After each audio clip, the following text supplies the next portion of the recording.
করে 60,000 আমাদেরকে ব্যবহার করে তাদেরকে চাকরি দেওয়া হচ্ছে এবং অর্থ বাণিজ্য করা হয়েছে, অর্থাৎ আমাদের অধিকার বঞ্চিত করা হয়েছে। আমাদের দাবি বৈধ, আমাদের নিয়োগটাও দিতে হবে। আমরা নিয়োগ ছাড়া কোনো অবস্থায় যাবো না, আমরা রাজপথ থাকবো না। এখানে করে চললে আমরা রক্ত আরও দেবো, জীবন দেবো, তাও আমরা নিয়োগ দেবো। সবাইকে ধন্যবাদ। আসসালামু আলাইকুম।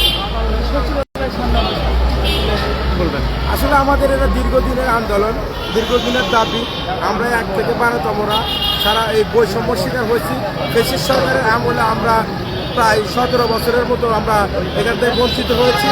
আবার এই সরকার আমরা বৈষম্য যখন ফিরিয়ে আনলাম এই বাংলাদেশ 24-এর আন্দোলন করে, তখন আমরা সেই দুর্নীতির মধ্যে আছি। কারণ ওখানে বসে আসলে সেই প্রেতাত্মারা মনে করেন যে দুর্নীতি করতে করতে করতে করতে এত দুর্নীতি করে তারা এখন পর্দার আড়াল হয়ে থাকে, আমাদের সামনে আসতে চায় না। তাই আমাদের বৈধ অধিকারের জন্য আজকে আমরা সচিবালয়ের সামনে হাজির হয়েছি।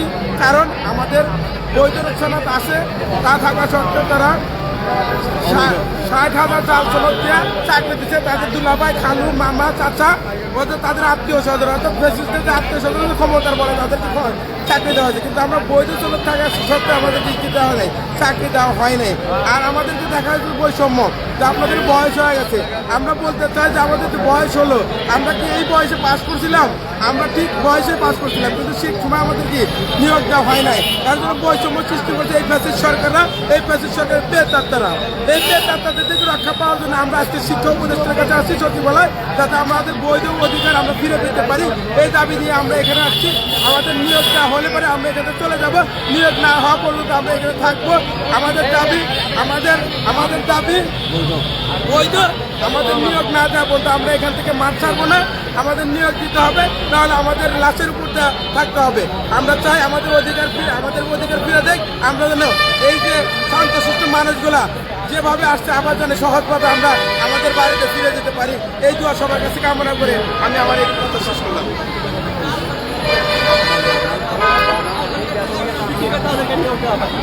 আমরা আজকে পিছিয়ে পড়ে গেছি, এইভাবে বারবার আমাদের সিস্টেম করে দিয়েছে এই বিজয় সরকার। আমাদের এখন বলছে তোমাদের বয়সে, আমাদের কোনো বয়সে কোনো কথাই না।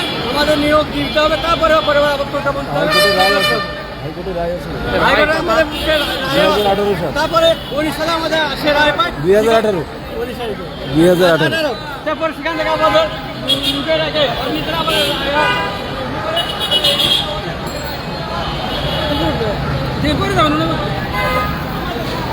এখানে ওজন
শিক্ষিত জাতিকে ঠিক কেমনভাবে তাদের জীবন পরিচালনা করবে।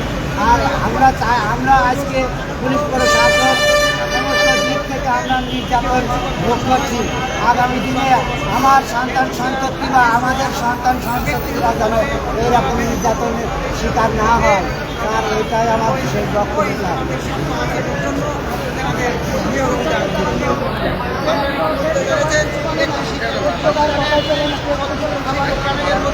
প্রিন্সিপাল সহ 50 জন তার নিবন্ধন সনদ পেয়েছে। এটা কে দিয়েছে? এটা কি পুলিশ মহোদয় দিয়েছে? না এটা র্যাব দিয়েছে?